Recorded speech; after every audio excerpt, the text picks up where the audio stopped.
Coucou, c'est Victor. Écoute, aujourd'hui le podcast en est à un tournant. On arrive dans les derniers épisodes de la 2e saison, ce qui fera près de 50 épisodes, des heures et des heures d'écoute autour du spécisme, et une quantité encore plus grande de travail accumulé pour produire tous ces épisodes. Mais voilà, pour pouvoir continuer à faire ça, j'ai besoin de toi.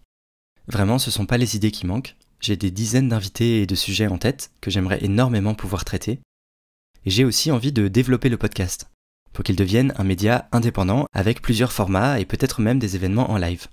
Tout ce qui manque, ce sont les moyens pour pouvoir le faire. J'ai travaillé jusque-là de façon bénévole, en y consacrant tout mon temps libre à côté de mon job à mi-temps et en étant relativement précaire.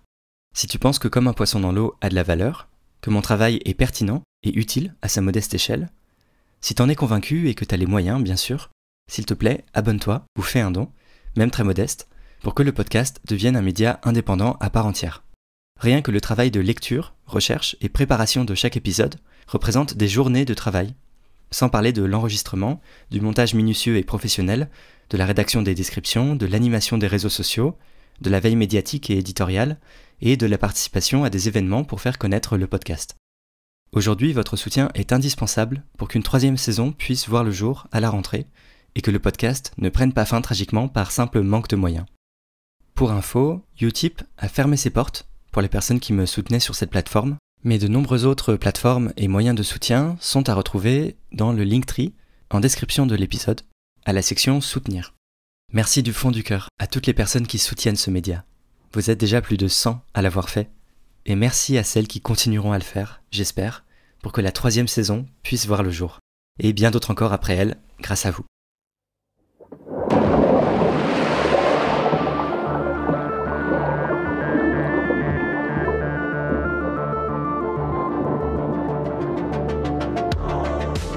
Salut, moi c'est Victor Durand-Lepeuch, et vous écoutez un entretien de Comme un poisson dans l'eau, le podcast contre le spécisme.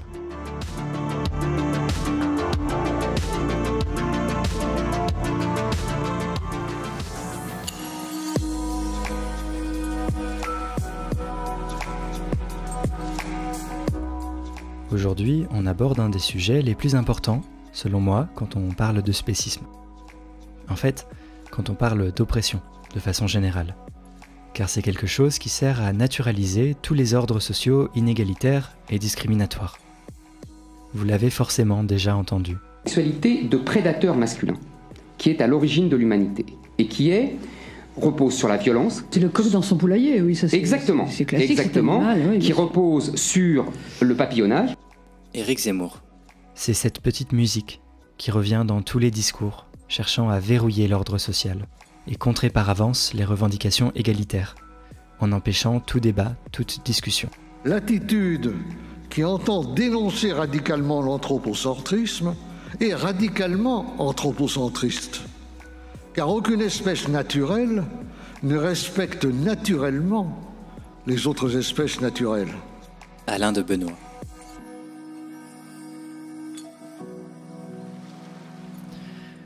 Moi je me souviens, quand j'ai reconnu cette musique pour la première fois, quand j'ai compris à quoi elle servait. Ça m'a crevé les yeux et je l'ai senti dans mon corps. C'était au moment de la manif pour tous, quand j'étais adolescent, et que je commençais à comprendre que j'aimais aussi les garçons. Et tout ce que la société me renvoyait, c'était ça. Je n'ai rien contre les homosexuels, on les aime et c'est contre nature. Une militante de Civitas. Contre nature. J'étais pas naturel. J'étais pas comme il faut. C'était pas normal, pas dans l'ordre des choses. Les gays, les lesbiennes, les bi, les trans, les intersexes, les asexuels, etc. sont contre nature. Les hommes et les femmes sont par nature différents, et donc il est normal que les hommes gagnent de l'argent, et les femmes restent à la maison à élever les enfants. Chacun le rôle qui correspond à sa biologie, à ses instincts. Les noirs sont naturellement inférieurs et plus proches de la nature que les blancs civilisés. L'humain est naturellement un prédateur, et fait pour manger de la viande, etc. Tous ces discours ont en commun de mobiliser l'idée de nature. Elle a l'avantage de s'appuyer sur le bon sens, d'un ordre naturel des choses, allant tellement de soi qu'il serait même farfelu de le contester, et donc qui escamote toute discussion éthique et politique. c'est exactement ce qui se passe pour le spécisme. Les humains sont faits pour manger de la viande, et hop, on se dispense de se demander s'il est légitime de le faire, de prendre en compte le fait que des individus sentients sont impliqués et en souffrent, et résistent à cette appropriation de leur corps. Et on ne parle pas des choix politiques et sociaux possibles pour faire collectivement autrement. Les animaux se mangent entre eux dans la nature, les humains sont naturellement omnivores, et voilà, fin de la conversation. Comme on va le voir dans cet épisode, l'idée de nature est omniprésente, dans les idéologies écofascistes, dans les idéologies réactionnaires, et y compris dans certains discours écologistes. Passons à un élément de votre ouvrage que j'ai trouvé vraiment intéressant et dont on parle trop peu, c'est l'idée de nature. Vous écrivez « La fonction idéologique de l'idée de nature dans l'écofascisme contemporain n'est que très rarement abordée ». Et moi, je constate que c'est en fait une chose dont on parle de toute façon très peu, de façon générale, dans le discours public. Donc, pour définir un tout petit peu, l'idée de nature, c'est l'idée que ce qui est naturel, c'est forcément bien, et aussi que, surtout, la nature est un ordre harmonieux où toute chose est à sa place et qu'il faut donc respecter cet ordre-là, cet ordre naturel. Et vous dites ça joue une fonction spécifique et ça prend des formes particulières, justement, dans ces droites réactionnaires et extrêmes et dans cet écofascisme notamment. Oui, au-delà de l'écofascisme, comme vous le disiez, ça a une importance, l'idée de nature, dans le corpus réactionnaire classique, une importance qu'on peut dire métaphorique, au sens où il y a justement cette idée que la nature est un ordre harmonieux, fait de hiérarchie entre les êtres notamment, et qu'il faudrait s'inspirer de cette hiérarchie pour organiser la société. C'est en ce sens que c'est métaphorique, c'est qu'il y a vraiment, c'est plutôt cette idée d'inspiration en termes d'organisation sociale vis-à-vis de la nature. La nature est une référence morale pour l'organisation de la société. C'est principalement ce qui fonde une grande partie des corpus réactionnaires d'ailleurs, cette naturalisation de l'ordre social. Donc réactionnaire, c'est différent que fasciste. Ouais, c'est plus large, disons. Ce que je définissais comme fasciste plus tôt, c'était justement cette idée de régénération de la nation via l'épuration des personnes étrangères au corps national, racial, etc. Dans ce qu'on appelle réactionnaire, il n'y a pas forcément ça. C'est plutôt défendre le fait d'une société hiérarchisée par un certain nombre d'ordres sociaux en termes de classe, genre, race notamment. Il n'y a pas forcément ce projet de régénération de la nation, etc. Ça peut prendre des formes plus variées. C'est une famille politique qu'on peut dire plus large. D'accord. Donc cette idée selon laquelle la société devrait être organisée selon des hiérarchies dites naturelles, c'est une idée répandue d'un point de vue métaphorique. Maintenant, ce qui change avec l'écofascisme, c'est que c'est plus seulement une métaphore. Ça devient quelque chose qui est pris un peu plus au sérieux, je dirais, au sens où la nature avant était un peu ignorée. Certes, c'était une référence morale pour l'organisation de la société, mais la nature en tant qu'ensemble d'écosystèmes à protéger, par exemple, ne faisait pas l'objet d'un intérêt particulier. Donc on dit plus juste c'est naturel et du coup c'est pour ça qu'il faut que ce soit hiérarchique. On dit aussi en retour il faut aller protéger la nature parce qu'elle est au fondement de cet ordre hiérarchique des sociétés. Tout à fait. C'est par exemple si on veut protéger la race, la nation, l'identité, la culture, pour reprendre tout ce vocabulaire-là, eh bien, il faut aussi protéger la nature dont sont issus ces corps sociaux jugés homogènes. Parce que disons que la nature représente les conditions de reproduction de la race, nation, identité. C'est-à-dire que on ne peut pas juste protéger ces ensembles-là pour eux-mêmes, mais il faut aussi garantir leurs conditions naturelles d'existence. Pour reprendre une expression d'un philosophe qui s'appelle Paul Guilibert, qui parlait de conditions naturelles d'existence. Ça me semble important de voir qu'en fait, ça permet un bouclage en fait, entre l'enjeu identitaire, raciste, classique, et puis les préoccupations écologiques. Et finalement, en fait, les deux sont absolument confondus.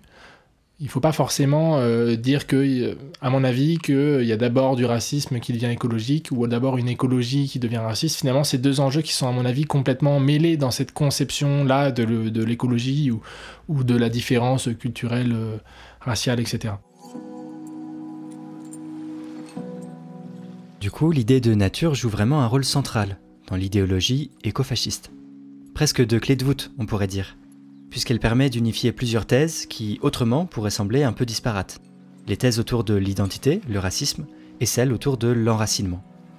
Antoine Dubiot écrit d'ailleurs dans son ouvrage « L'idée de nature joue un rôle pivot, articulant plusieurs discours réactionnaires classiques en faisant office de notion parapluie, qui agrègent différents discours derrière un terme commun, censé y donner une cohérence globale. » Oui, en fait, concrètement, leurs idées racistes sont ancrées dans un certain rapport à la Terre. Tout à fait. Ce qui était déjà le cas avant, en fait.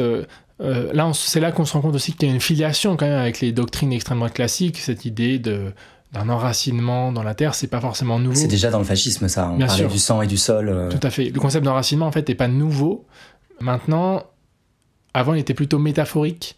Et justement, à mon sens, aujourd'hui, il ne l'est plus.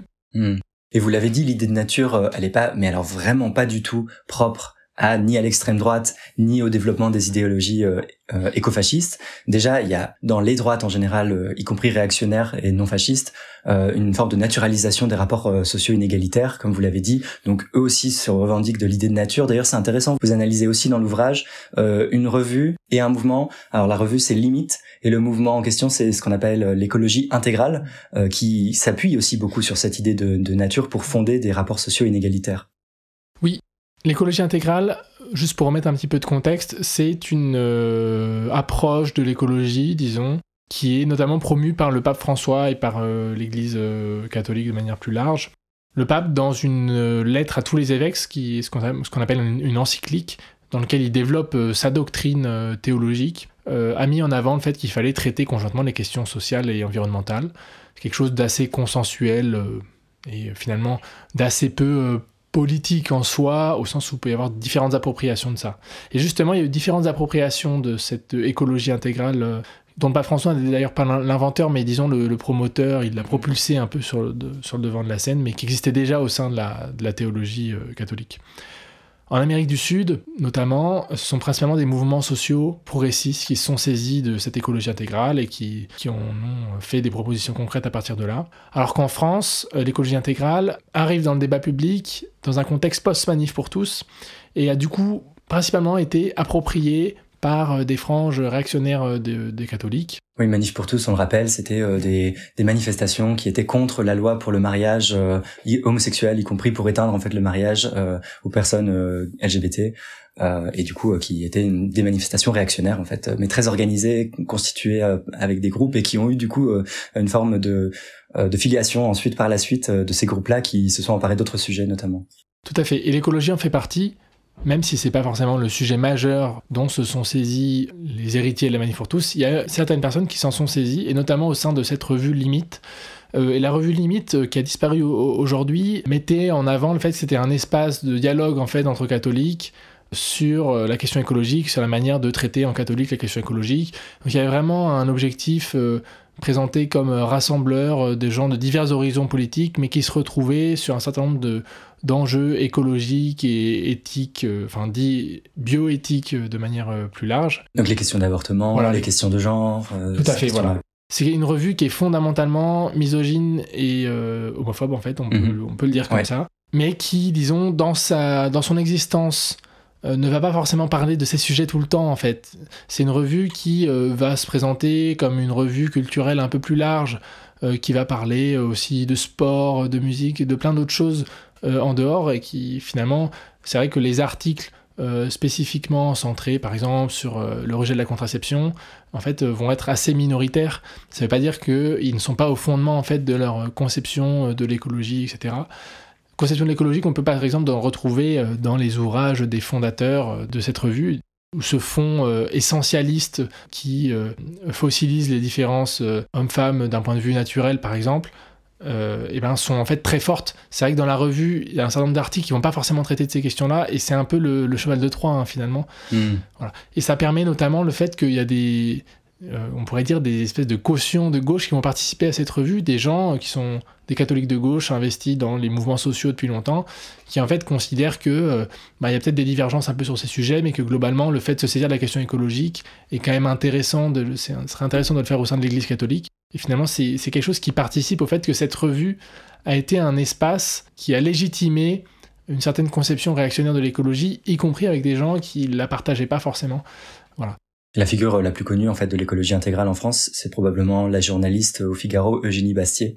Qui d'ailleurs a quitté la revue il y a un petit moment, Eugénie Bastier, parce qu'il y a eu au sein de cette revue des mouvements, disons, idéologiques. Elle s'est un peu repositionnée, entre guillemets, un peu plus à gauche d'un point de vue économique. Il y a quand même un rejet du libéralisme, voire du capitalisme chez certains, assez clair, et donc on peut imaginer que Eugénie Bastier s'est pas forcément reconnue dans ce type d'approche-là.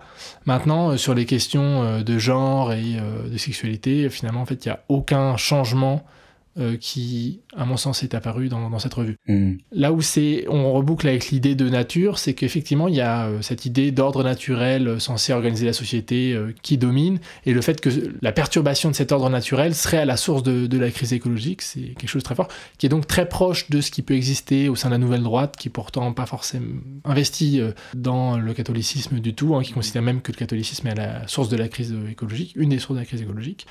Et donc cette idée d'ordre naturel, on voit bien en fait sa plasticité et en fait le fait qu'elle est globalement infondée, au sens où dans un cas on va mettre en avant le fait que l'ordre naturel c'est essentiellement un ordre genré, alors que dans le cas de la nouvelle droite c'est un ordre genré et racial. Donc en fait on voit que l'idée de nature elle est à géométrie variable et qu'en fait finalement on peut mettre un peu tout et n'importe quoi dedans. Et inversement, et ça je reprends l'exemple d'une historienne des sciences qui s'appelle Lorraine Dayston, qui a beaucoup travaillé sur cette idée de nature en tant que référence morale pour les sociétés. En fait, même les révolutionnaires français en 1789 et un peu après, il y a vraiment cette idée que les humains seraient égaux en nature et que l'égalité humaine serait fondée en nature. Donc là, on voit une autre mobilisation de l'idée de nature pour justifier au contraire un égalitarisme. Et donc en fait, on voit bien que l'idée de nature, en fait, elle existe de tellement de manières différentes, elle est tellement polysémique, qu'en fait, elle peut être mobilisée pour justifier à peu près tout et n'importe quoi d'un point de vue politique. Mais quand même, il faut préciser que cette boîte que constitue l'idée de nature, dans laquelle viennent piocher différentes personnes, le plus souvent viennent y piocher pour venir légitimer toutes sortes d'ordres sociaux inégalitaires sur le plan les ordres, le sexisme, le racisme, on l'a vu avec la nouvelle droite, mais aussi le spécisme. En fait, c'est aussi pour ça que je voulais vous faire parler sur cette question-là, parce qu'en fait, c'est que l'idée de nature sert encore et très souvent à légitimer l'ordre inégalitaire, la domination en fait des humains sur les autres animaux, comme elle peut légitimer la domination sur des groupes minorisés intra-humains. Et c'est quelque chose qui montre bien que l'idée de nature n'est pas non plus propre, ni même à l'extrême droite, mais en fait même pas à la droite, parce que elle est aussi omniprésente, y compris à gauche. Et y compris dans les discours écologistes globaux. Est-ce que vous êtes d'accord avec ça, qu'en fait l'idée de nature traverse les deux formes d'écofascisme que vous décrivez, à la fois à l'extrême droite, mais aussi dans les discours écologistes qui peuvent ne pas se rendre compte en fait que piocher dans cette idée de nature-là rend possible et sert encore aujourd'hui à légitimer certaines oppressions?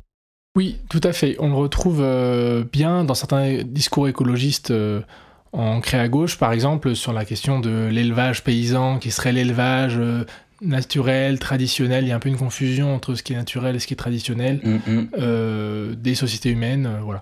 On retrouve aussi ça aussi, par exemple, dans la défense de la chasse. Bon, alors on sait aussi de quel côté et implanter la défense de la chasse dans l'espace public, mais en fait finalement c'est quelque chose qui peut aussi être mobilisé dans une certaine défense de la chasse entre guillemets de gauche, même si c'est plus rare, cette idée qu'en fait c'est une pratique naturelle de l'humanité, et donc là c'est plus proche des animaux, dans le respect des écosystèmes, d'une forme de relation qui serait plus naturelle avec les autres animaux. Tout à fait. Et dans l'idée de plus naturel, c'est revenir à l'idée que l'humain serait naturellement un chasseur-cueilleur, et que donc finalement la chasse serait son activité biologique, il serait biologiquement déterminé pour la chasse. Donc là on peut retrouver un certain nombre de discours chez les écologistes qui vont mettre en avant cette idée de la chasse et de la cueillette comme des pratiques naturelles de l'humanité. C'est quelque chose qui est largement débunké, en fait c'est mobilisé de plein de manières différentes, d'ailleurs pas forcément que par les écolos, en fait, cette idée que les humains seraient encore aujourd'hui des chasseurs-cueilleurs comme il y a des milliers d'années,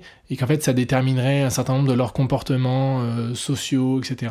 C'est une idée quand même qui est complètement anhistorique, qui empêche de voir comment l'évolution des sociétés humaines en fait est faite notamment d'interactions sociales qui ont transformé un certain nombre de comportements initiaux en fait, et nous ont orientés vers d'autres comportements.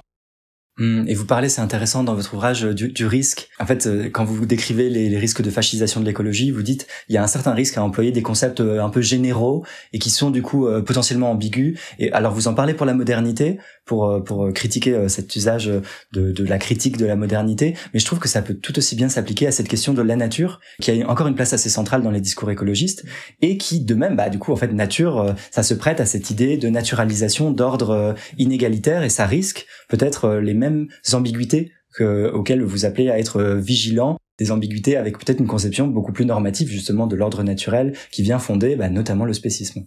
Oui, il y a un certain nombre de travaux écologistes qui ont mis en avant le fait qu'il fallait peut-être abandonner cette idée de nature pour fonder la théorie écolo.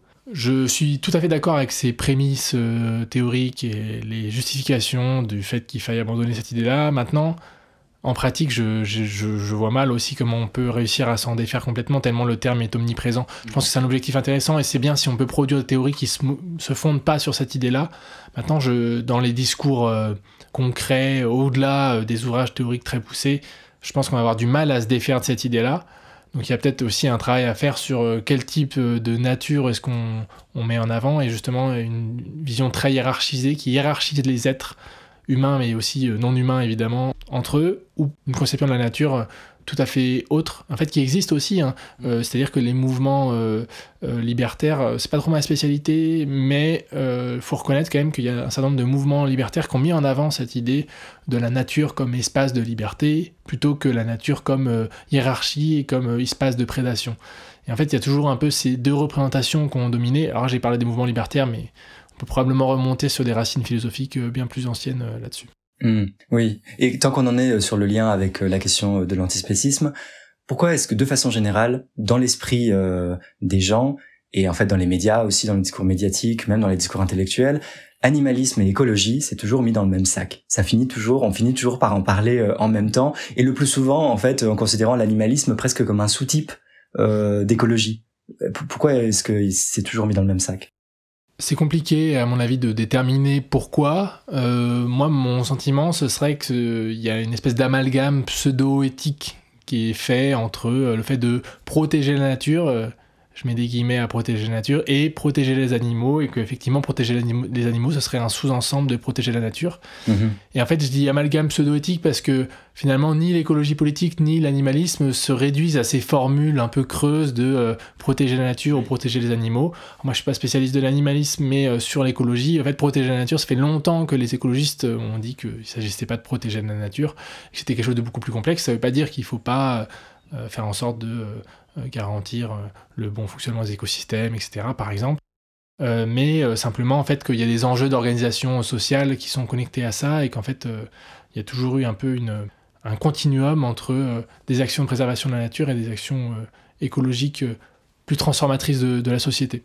Peut-être qu'un des liens, c'est aussi que en fait, l'oppression des animaux passe aussi beaucoup par le fait qu'ils sont systématiquement renvoyés à leur fonction dans justement l'ordre naturel, dans le rôle qu'ils jouent dans la nature et dont ils feraient partie, sans les considérer comme des individus à part entière et sans considérer les rapports de pouvoir qui les oppriment, et notamment par les humains. Et du coup, comme l'écologie c'est beaucoup lié à cette idée de protéger la nature, et de nouveau les animaux se retrouvent embarqués là-dedans presque. Oui, et en fait là on retrouve dans le discours écologiste de gauche quelque chose qui existe chez les écofascistes, en fait, sur l'idée d'ordre naturel censé organiser la société. Et là on retrouve encore cette géométrie variable, c'est-à-dire que chez les écologistes de gauche, quand des fois la formule de protéger la nature existe, on retrouve un certain nombre de hiérarchisations entre les positions supposées des différentes espèces dans l'organisation naturelle. Et en fait, on retrouve le fait que c'est exactement le même type d'argument, mais qui est mobilisé d'un point de vue genré et racial par les écofascistes notamment. Oui, et du coup, il y a cette ambiguïté que les écolos de gauche n'ont pas envie d'utiliser la nature pour justifier le racisme ou le sexisme, mais de façon extrêmement majoritaire, n'ont pas encore pris conscience que ça puisse servir à légitimer le spécisme, en fait. Ce qu'on retrouve notamment dans les discours sur le vivant. Oui. Le vivant, ce serait un ensemble de hiérarchies, et il y aurait notamment des chaînes alimentaires qui justifient des hiérarchies, et qu'en fait on peut pas aller contre les hiérarchies.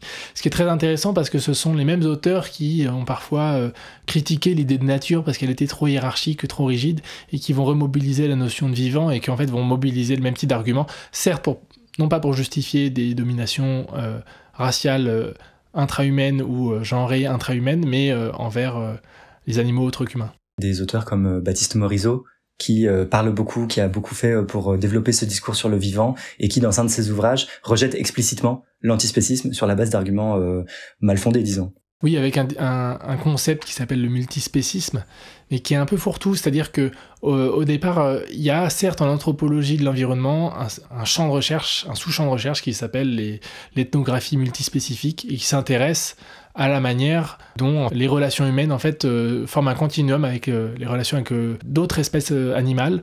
Et donc en fait, il y a un certain nombre de travaux qui décrivent ça, et l'idée de multispécisme, en fait, c'est pas vraiment un concept prescriptif ou autre, c'est plutôt un concept descriptif au départ dans ce champ de recherche-là, et qui est plutôt intéressant et qui montre effectivement des collaborations entre des espèces animales autres qu'humaines et les humains.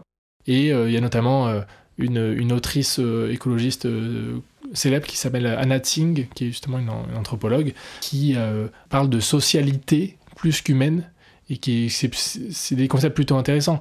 Là où ça devient problématique, c'est justement quand ça devient un concept prescriptif pour dire que le multispécisme, c'est le fait qu'il y a déjà des hiérarchies entre animaux, et que finalement en fait les humains seraient au milieu feraient partie de cette hiérarchie là, et que justement pour justifier le spécisme. Et en fait ça c'est quelque chose qui est même important parmi les penseurs de l'écologie francophone. Quelqu'un qui est une figure un peu paradigmatique d'un certain nombre de penseurs du vivant aujourd'hui, qui est Bruno Latour, avait écrit une tribune, je pense que c'est en 2018, qui s'appelle Anti ou multispéciste, et qui justement développe en fait cet argument là d'une manière très policée, parce que l'idée c'est pas de justifier explicitement l'exploitation animale, c'est pas comme ça qu'ils vont le mettre en avant, mais c'est l'effet concret du C'est leur discours. conclusion et c'est le résultat. Tout à fait.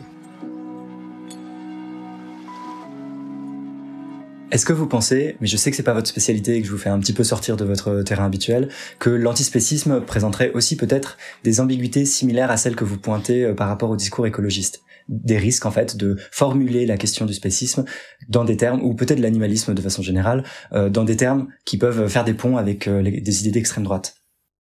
Là, je pourrais parler de mon expérience un peu personnelle avec l'antispécisme. Moi, donc, j'ai une formation vraiment écologiste de départ.